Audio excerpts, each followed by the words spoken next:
We're live, and this is the book review of Genius Spark, a continuation on Chapter 4. So this is the book Genius Spark. Here is the chapter, Defining Your Genius. So I'll go back a little bit and talk about Lily's story, because part of this chapter and the reason it's important, it's putting words to who you are at your best. That's not necessarily an easy thing to do. Now, we've simplified it with providing an assessment and the building blocks for creating that paragraph, but you don't need the assessment. You don't need the process that we have. I want to walk you through what might be called the archaeology. But step one is recognizing that for many of us, that genius is hidden. And we have three different kinds of relationships with that early childhood genius. One is we maintain great relationship and we become the better version of that person that we were when we were kids. I gave a keynote for an industry event, and one individual came up and he was a little bit concerned. His concern was this: I don't feel any real disconnect or need to go find myself or find my why. And he truly was a grown-up version of his childhood self. He kept his interest, he kept his authenticity, and that's a good place to be. Most, however, are in the stage or in the position that I was in when I was in my 40s. I became a stranger to that childhood self. That childhood self for me was curious and loved researching things and sharing it with others. At least that's what my first grade teacher said in a report card. She thought that one day I might be a writer. I had lost touch with that over time and began to become cautious. And I asked my audiences, when did you first begin to play it safe? My first recollection of this was third grade. What I experienced in third grade is that I was tested with a reading disability. In other words, I subvocalize. So it's very hard for me to read with any speed and comprehension because I'm so far into the weeds just hearing the words. It's called subvocalizing. I'm actually saying them as I'm reading them, and they sent me to the reading lab. The other thing too is that I was tested with a speech impediment, and it still exists today. I have a hard time with THs and S's. In this kind of environment, I can control that, but if I have to read a script, and my podcast producers discovered that when they wanted me to read my script in video, the combination of having to be focused on that and reading a script, it was a disaster. But I did send them some outtakes just to show them what struggle I had. So I would leave class twice a week, Tuesdays and Thursdays, and go into the reading lab and to the speech therapy lab. And there she would give me a tongue depressor and I would have to pronounce words. But that made me feel like I wasn't up to what the other kids were. I was not normal. And I wanted very much to be, quote, normal and to even be considered to be part of the cool kids. And I tried hard to do that. That was the first time I felt like I needed to play a different kind of game than just being myself. When did you begin to play it safe? Could have been something a teacher said, your parents said. When we look at Lily in the story, what she discovered is that her parents discouraged her from wanting to look at art as a profession. That was her desire. She loved art, everything about art. But like many parents, we look at, okay, so what are you going to do with that? It's a great hobby. It's nice, but I don't know of anybody who makes a living as an artist. That was one, what we call the dream stealers in her life. The second ironically, was the art teacher. And so Lily began to live disconnected with that inner desire. But what she did not know, and what many of us do not know, is that the thing we think we want to be, like the artist or the musician, there's something even deeper underneath that. It could be the magic of the experience, the process, the flow, the creativity, the ability to express yourself. Over time, she resented that disconnect. So that's the third relationship we can have with our younger self. One, we stay true to that younger self. Two, we become strangers, and Lily became a stranger. But the third part is that wound or that hurt or the bitterness or the resentment that I was not allowed to pursue that. So with Lily in that disconnect, and I'm looking at my note cards here. So these are my note cards, and I've got my iPad here because we're going to be reading some of the genius paragraphs in chapter 4. Some ways to reconnect, and for Lily, the first part was the assessment.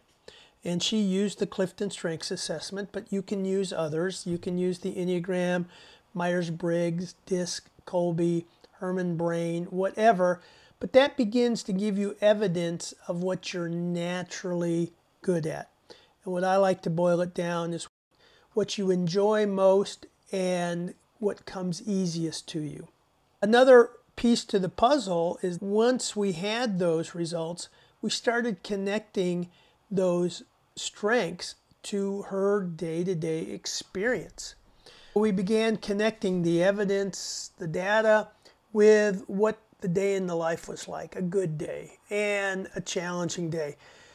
And as we began to make those connection points, Lily began to see that she loves the kids.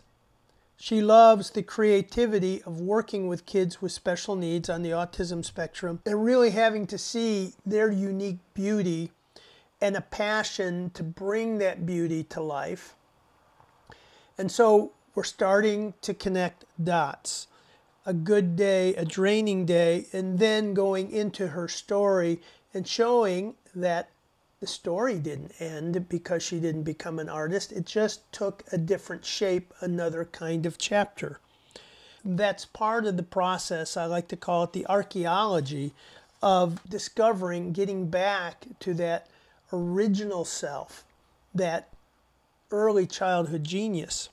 Last week, I had a chance to meet with Barbara. Now, that's not her real name, but I want to walk through what we discovered and learned with Barbara. Barbara is a manager delivering large projects. She oversees a team. They have a lot of responsibility, and the organization is going through lots of change, which is a real struggle for her.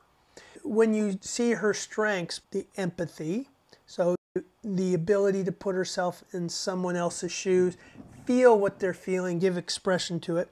The positivity, looking at how to make the best of any situation. Her relator, that circle of trust, it becomes even protective of those in her trust. And so the golden rule, treating others as she wants to be treated, but also that protectiveness. The developer, that's that nurturing kind of friend that looks at the best in you and wants to help you become your best. And then context, interesting, that was the fifth strength in the group. And that's that grounding in history, learning lessons learned, building on the past, not reinventing the wheel. Part of the challenge she was facing is that in this change, and the industry that I'm part of, which is architecture, design, workplace strategy, commercial real estate, we've gone through tremendous changes because of the pandemic, and organizations are rethinking what their new look will be, their new structure, their new strategy. It's disruptive. When you look at Barbara's strengths, part of her job is to help take the stress of her people and channel that into building new capabilities and building a new identity. The challenge that managers have when there's stress in the workplace is there'll be one of three kinds of responses. One is what I call the amplifying the stress response, which is when you look at Barbara's strengths of empathy, positivity, relator, those will amplify. In other words, they're like thermometers. They're registering the emotional energy in the team, amplifying it. The next could be resistors. Resistors dampen down the energy, and that also can have a negative impact on the team of not recognizing it, just going through, gutting it out, suck it up type of thing. And there's certain kinds of strengths and patterns that are more geared towards that. The third one is the transformer, taking that energy, channeling it to rethink who we're going to be in this new world. How do we develop the skills and the confidence and the competencies we need?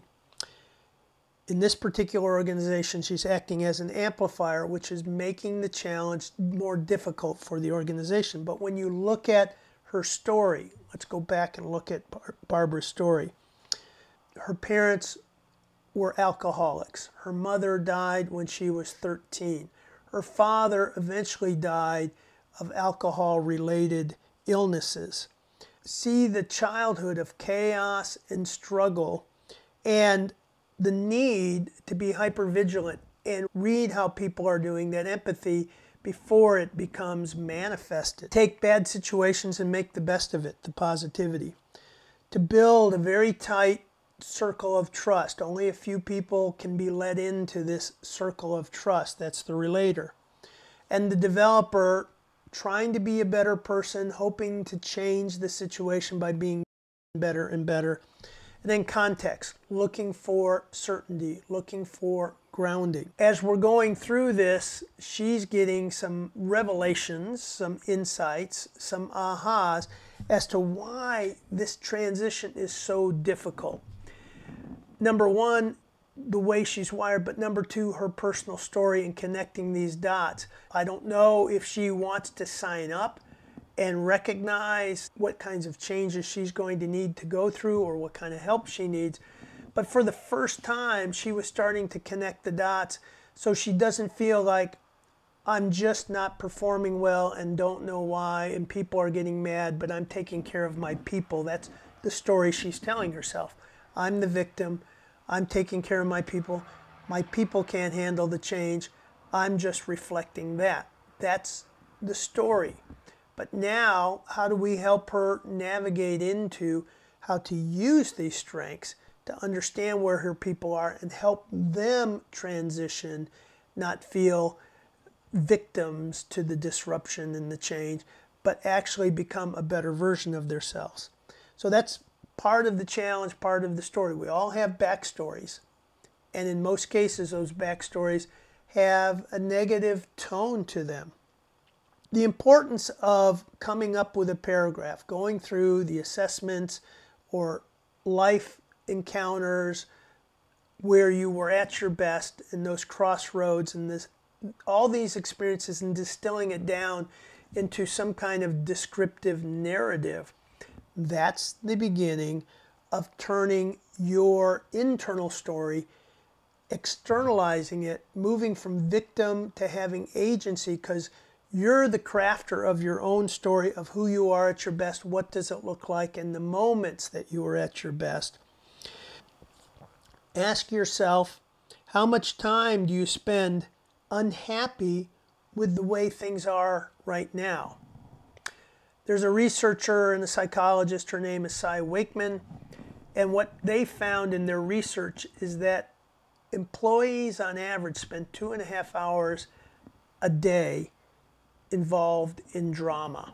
That's right, drama. And drama, as she defines it, is emotional waste, either on distracted from getting the work done or interrupting your well-being or your sense of happiness.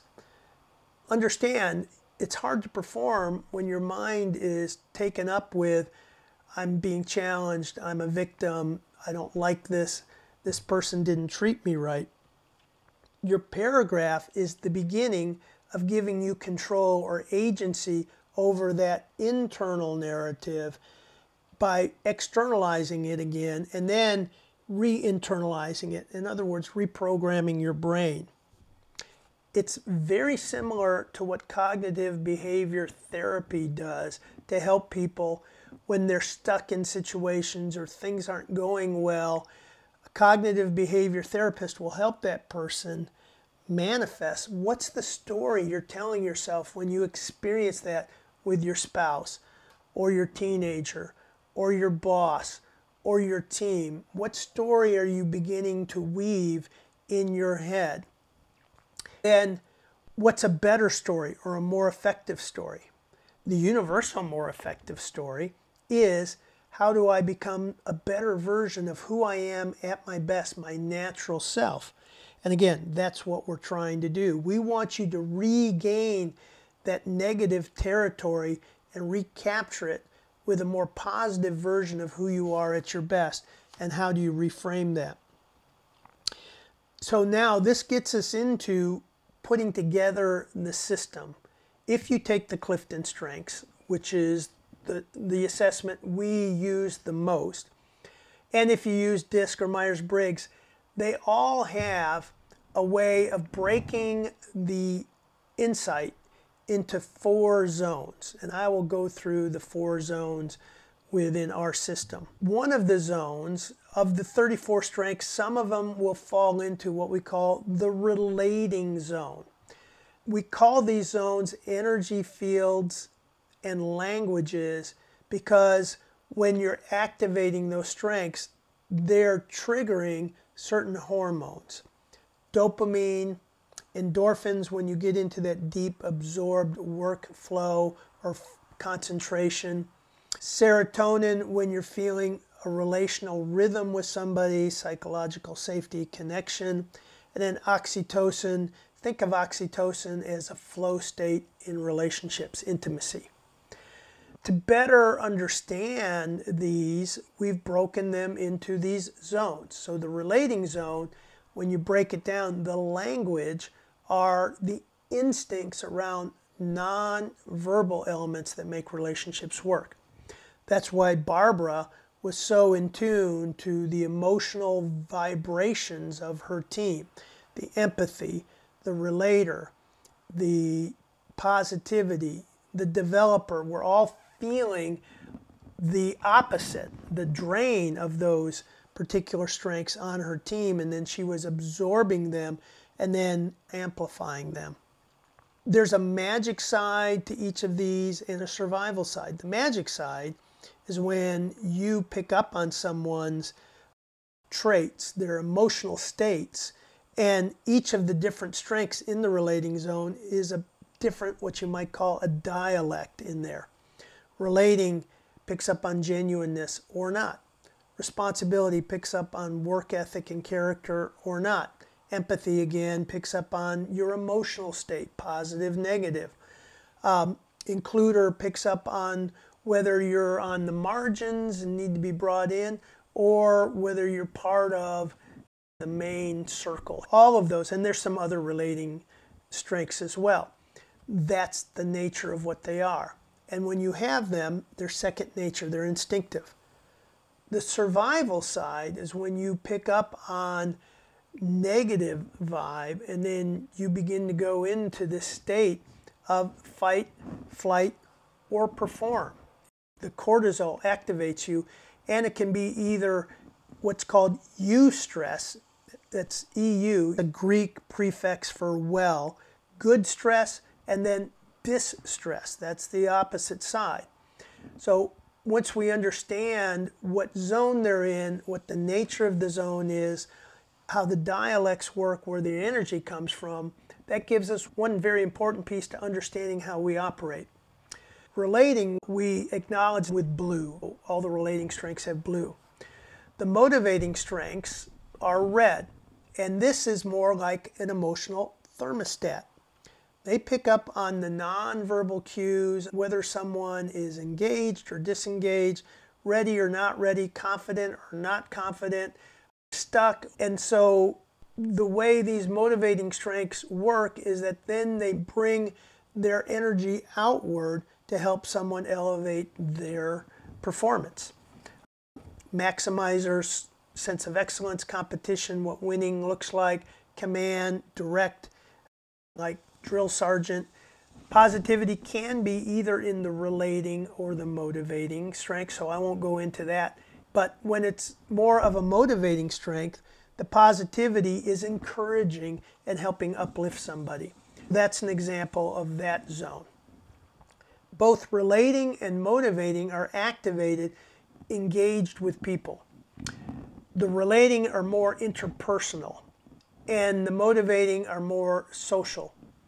When we go down into the thinking side, so there's several different ways that we think, process, make decisions, solve problems. That is represented as green.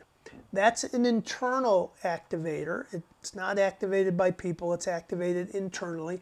And then the fourth one is the acting zone, how we get things done. And there's a range of how we start things, sustain them, and finish them.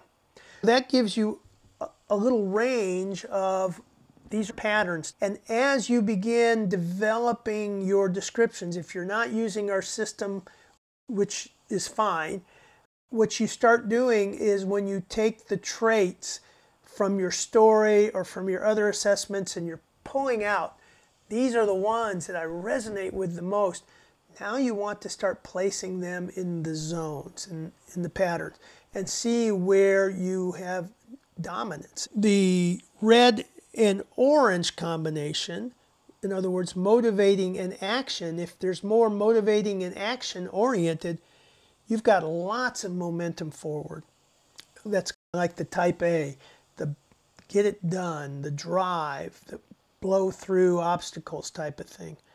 If you've got more strengths in the blue and the green, then that's more of the response, the reflectiveness, the collegial advisor kind. That's responsive versus directive or take charge.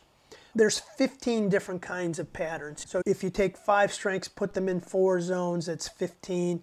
You can have one pattern with strengths in all 4 zones, where one of the zones there's 2.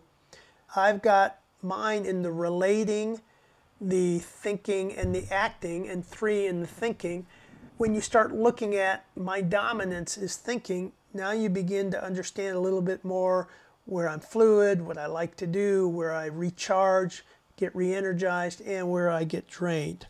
Now the ingredients of starting to put all of this together, 1 is whatever assessment you've taken. 2, your passions. List the things that you're passionate about. They don't have to be about work. They can be hobbies, family, individuals, books, whatever it is. Capture those things that really excite you, interest you, engage you. Your stories, both the positives and the negatives. I've got many.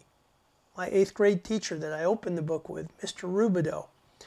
For the first time in my life, someone said, "You've got something going for you, and I'm going to ride you until you start getting your act together." 8th grade was my knucklehead year. Mr. Christians in college. I was lost in terms of what I wanted to do in college. I thought I wanted to become a vet until organic chemistry and calculus, and then it was, oh, where do I go from here? I was hesitant. I was taking this more philosophical, even spiritual road in my life, and that's one of those where my parents, what are you going to do with anything like that? And a lot of kids going to college have this kind of question. But I found a mentor, Mr. Christians, and went to a communications class. The way he presented it just opened up all kinds of doors. And I won't go into the whole story, but I crafted the rest of my college education around his work, his research, and I still use it today. My tennis coach in high school, Mr. Pitchford, who bet me as a sophomore that I would never make varsity. My strategic achiever got tweaked on that. I worked so hard over the summer. I made varsity. I was number 6 on a 7-man team. I didn't want to tell him the bet that he made until we were halfway in the season. Again, that was something that really stood out. That's one of my stories, a standout story that puts a mark on you, that I rise to the occasion when someone says you can't do it. My Eagle Scout, I was one of the youngest Eagle Scouts, at least in Illinois. I was at the end of my 7th grade year, just turned 13. That drive, that achievement, I think that goes back to early childhood of wanting to be something, and that drive. My freshman year of college when I almost flunked out. The fraternity house I was in burnt down.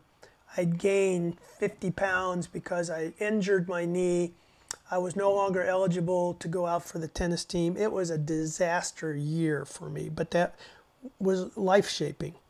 The 2000 crash, I talk about in the book and the story about how it exposed all the misalignments in my life. I thought I had climbed the ladder at the pinnacle of success, and then it all disappeared. And then I had to rebuild all over again. But in 2000, Gallup published the book, Now Discover Your Strengths. So that was a pivotal moment in my story. The Southwestern Bell, the early part of my career, when I first started and went from a tennis pro to a project manager, and first got exposed to disc in 1978, and I became fascinated by it. And then in 2020, when in March, in the pandemic, and my business literally shut down. All my events and workshops were canceled. The pivot I made was a testimony to the hard lessons I learned in 2000. And instead of taking 7 years to rebuild my life, my career, I pivoted in less than 6 months. All of those stories go to the story that I tell myself about resilience, about rising to the occasion, about handling failure. But the way you tell your story will program your mind. Jesse Cole, he's the founder of the Savannah Bananas, a really cool organization, says what you view is what you do. I've learned to curate that. Assessment's one piece, passion another piece, your stories, your crossroad moments, the things that change the trajectory of your life, the voices in your life, the people, the movies, the books. Capture the best of all of that and begin to start writing it down. What I call the archaeology work we do, getting to the essence of who we are. Now we're going to look at Anna's ring in chapter 4. Anna harnessed this power of the self-talk. I'm going to read this here from the book. The stories we construct about what we are and are not good at end up playing out in self-fulfilling prophecies. And the adoption of the genius portrait is the first step on the path toward making magic on purpose. Now, Anna was a project manager. She was tough. You might call her a velvet hammer, or maybe just a hammer in terms of how she came across to others. But her genius paragraph began giving her language to channel that energy, because at times Anna would go beyond. Her kryptonite would show. Next Jump is a company that divides people into humble and confident, pairs them up as their opposites to be counterbalances for you. And they discovered that the humble people under stress tend to become insecure and less confident, and the confident people under stress tend to become overconfident, even arrogant. That's where Anna went to, and her ring helped her understand that could be a tendency. Her ring is the mover shaker. We're moving that word to the juggernaut. Strong, get things done, climb the mountain, break through obstacles. But because of the way she's wired and the lack of having those blue strengths, the blue zone, she does not always pick up on the nonverbal cues or what it feels like on the other side of her, and there can be collateral damage. So let's start moving in to sharing some of the different portraits. And I'm on page 97. This is a project manager of a $1 billion hospital. Let me read through this person's genius paragraph. He identified his core strengths as navigation, creativity, persuasiveness, a driver, and fearlessness. Here's his paragraph. I make split-second decisions by processing and considering all the alternatives and discarding fruitless, inferior options. I have an active and vivid imagination that generates energy and fosters a quirky sense of humor. I often utilize simple but powerful stories and metaphors to bring clarity to complex issues and situations. To a fault, I continually create a physical and virtual list of tasks to be completed. I'm energized by rapidly creating momentum and turning ideas into immediate action. This is what he anchors himself with every day. I anchor myself every morning with my genius paragraph. I'm reinforcing, putting an image in my head of what I want my performance to look like at my best. I'm giving my brain a challenge, asking it, how am I going to show up at my best in certain situations? I'm releasing all kinds of brain power. It's a neurohack that athletes use, performers use, the Navy SEALs use to imagine, rehearse, repeat, reinforce that perfect performance that they're looking for. Number 2, empowering connections as a HR director. Her talents are cheerfulness, persuasiveness, genuineness. She's a fixer and she's got empathy. Now, these are not Clifton strengths. These are other trait descriptions that people are using.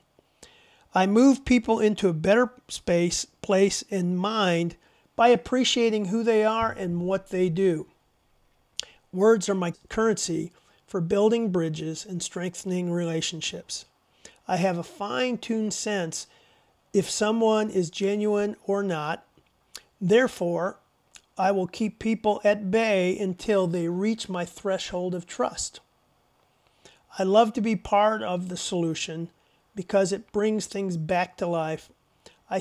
I can sense what is not being said and give expression to it, which draws people in and allows them to feel heard.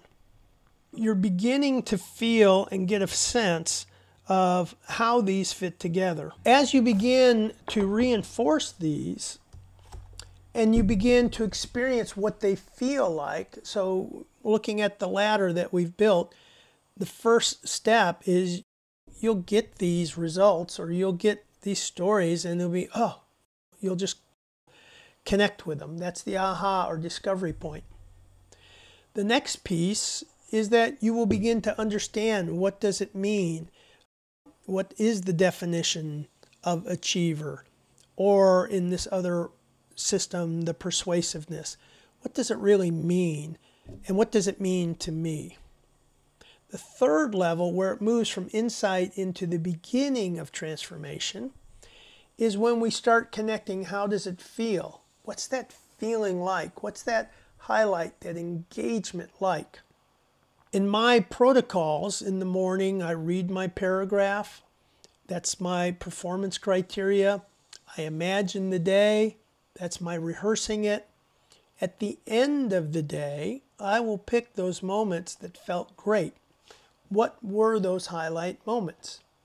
Yesterday, we had our grandson here, and we spent some quality time in the creek.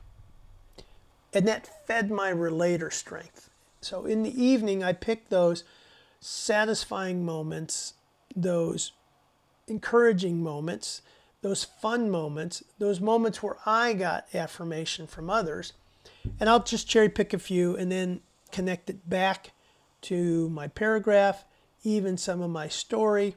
I'm training the brain and I'm closing the loop. That's called the closed loop learning that we go through. And that's an important part. Where most of the systems begin and end is you get the results, so you have the discovery, you get the understanding, but it doesn't go any further than that.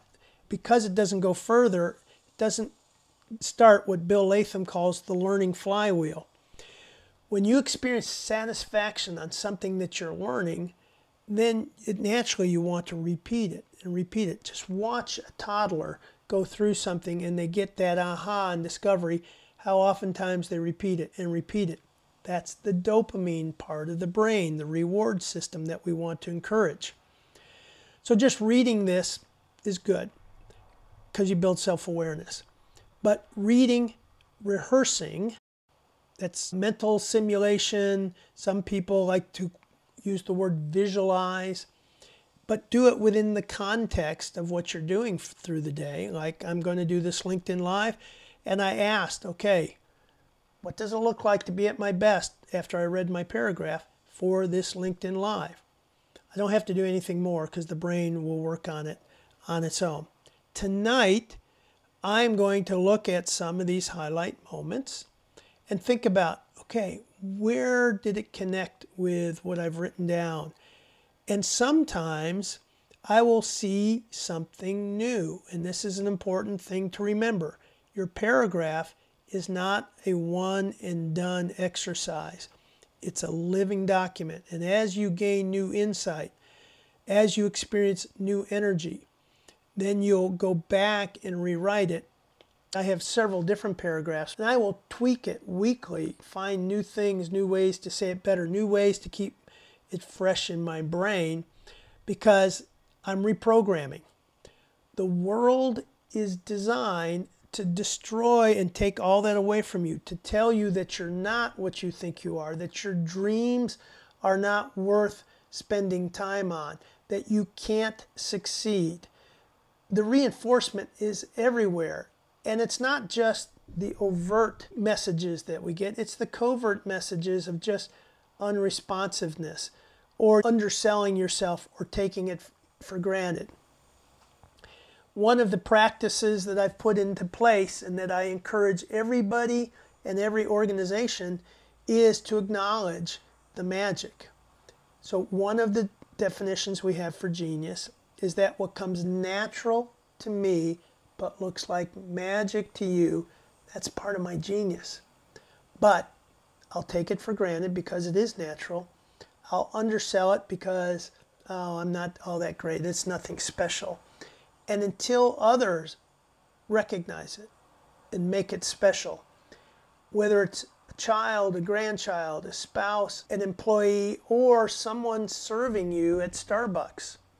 I was in New York City, and a young man by the name of Jose served me, and I have a little unique way of preparing my Starbucks. It's tea, and I like to have room and put heavy cream on the side so the tea bags can steep.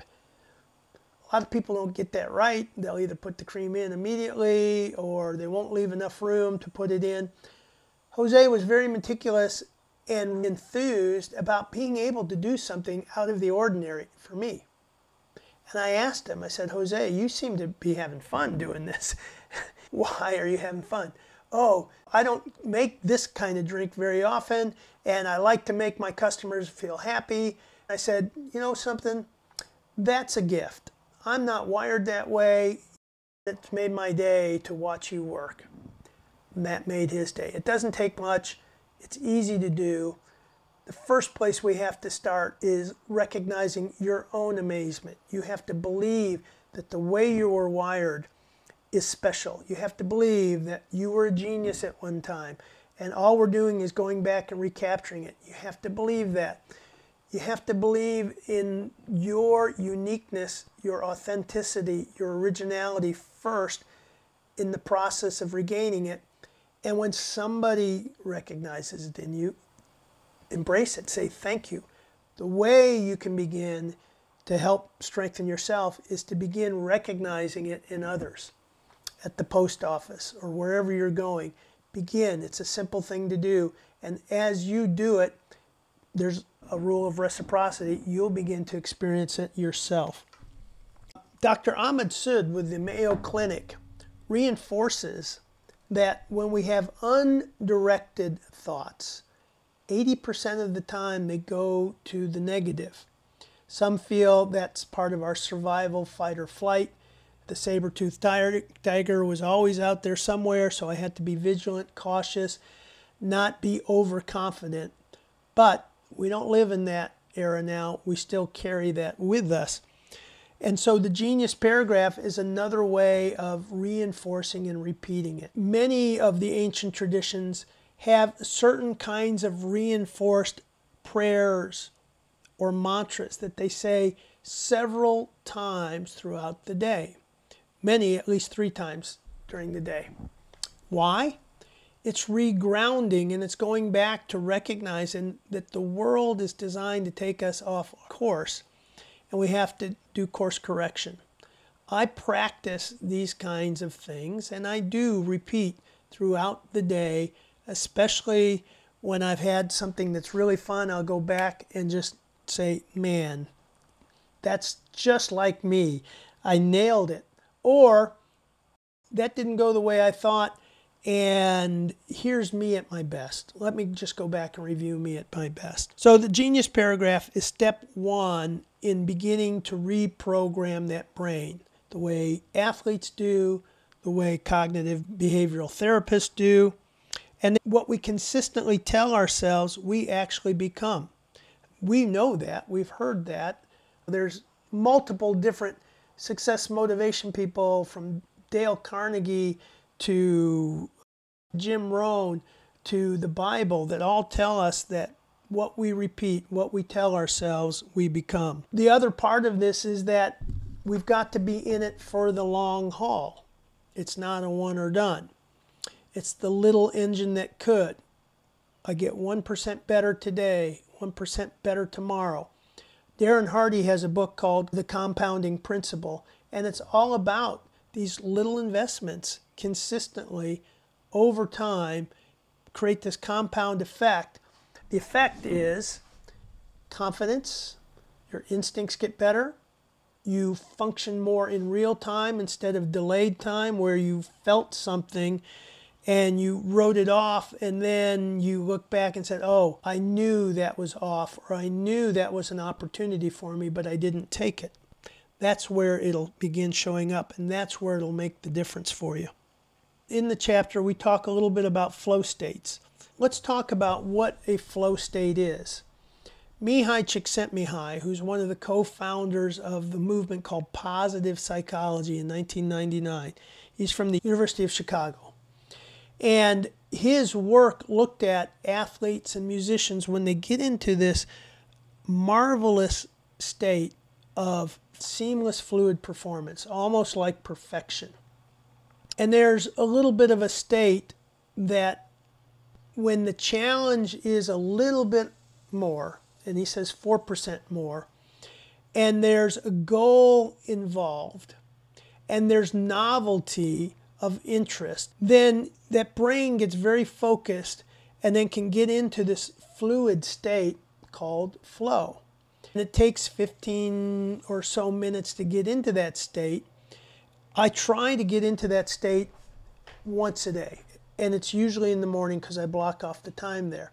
And that's in that creative mode, either writing or putting content together or thinking through a problem or an upcoming presentation where it's just me and I'm writing notes and note cards and going back and forth uninterrupted. Mihai Csikszentmihalyi found that it was an important part in our overall well-being. Why? Because when you're in that flow state, you're releasing all of those positive hormones of dopamine and endorphins, but you're also doing something else. You're strengthening those neural pathways. There's a protein that covers your neurons called myelin. It's called a myelin sheath. And when you're activating it, it's putting more coats of protein on, which is insulating those neurons so that the signal is stronger and faster. To have MS, for example, one of the challenges they face is that the myelin sheaths are disintegrating. They're being eaten away. So the brain signals misfire and they don't have clear signals. And so the brain signals get interrupted. Think about how do you get into a flow state, or what things you're already doing that when you're in it, you're totally absorbed. You're probably doing this someplace. Now, once you make the connection, the aha, oh, that's what I'm doing, that's what it feels like, you can begin to transfer that over to other areas as well. It's an optimal state of intrinsic motivation. When Gallup talks about intrinsic motivation, that means what you're doing because it feels good, just for the value of doing it, not for the outcome. Extrinsic motivation is you're doing it for the outcome. The two elements of intrinsic motivation are your engagement level, from engage to flow, because of all the positive chemicals, those hormones going, that's intrinsic, that's internal. And purpose and meaning, that's Viktor Frankl's. So when you're doing something that has purpose and meaning, that's intrinsic. It's valued because of what it's doing for you inside of you. Go back to see the movie Chariots of Fire. There was a young missionary by the name of Eric Liddell. And Eric Liddell was a runner. And he loved to run through the fields of Ireland. His sister wanted him to go into the ministry in China, into missionary work. But he felt such a release in running that he said, when I run, I feel God's pleasure. Now, the interesting part of his story, and it's a true story, is that he was selected for the UK Olympic team. He refused to compete on a Sunday, was given another opportunity, won a gold medal. But his story of character, his story of his passion for running and connecting it with feeling God's pleasure, and ultimately going to China, and because of his celebrity status, did more for the gospel in China than he could have done any other way, and then he eventually became a martyr. It's a very touching, inspiring story because of his commitment to live in the way he felt he was designed to live. He felt, this is the way I'm designed to live, this is the way God created me, and when I do it, I feel pleasure. He was speaking about that intrinsic motivation. As we recap the chapter, we started out by confronting our limiting beliefs. So take some time and look at all the different ways that you cut yourself down, you diminish the value of who you are and what you do, and in some cases you even sabotage your best desires and intent.